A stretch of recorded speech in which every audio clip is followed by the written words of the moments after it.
संदर्भातल्या बातम्यांचा सुपरफास्ट आढावा।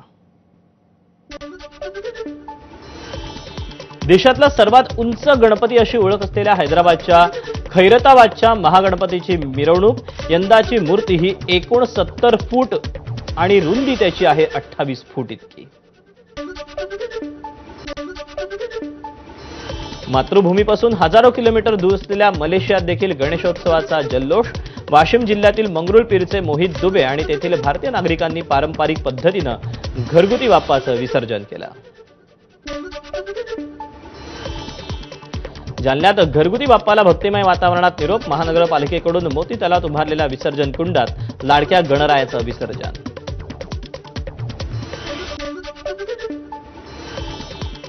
भंडारा जिल्ह्यात 1600 पेक्षा अधिक घरगुती गणपती तर 350 पेक्षा अधिक सार्वजनिक गणपतींचं विसर्जन।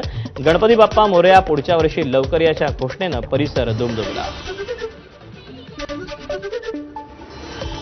गोंदियात घरगुती गणपती बाप्पाला मनोभावे निरोप। गणपती बाप्पा मोरया पुढच्या वर्षी लवकर या म्हणत घरगुती गणपतींचं विसर्जन।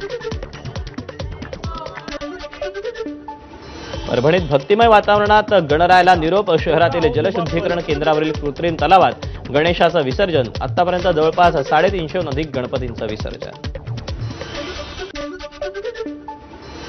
वर्ध्याच्या पवनारमध्ये धाम नदीच्या तीरावर गणपतीचं विसर्जन। नगर परिषदेकडून तयार करण्यात आलेल्या विसर्जन कुंडात गणेश मूर्तींचं विसर्जन।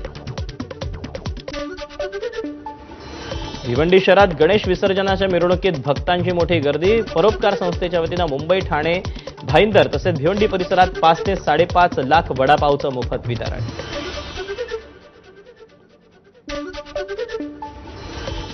आणि या बातम्यांसोबतच बुलेटिनमध्ये वेळ झाली इथेच थांबायची। ब्रेकनंतर पुढचे अपडेट अमोल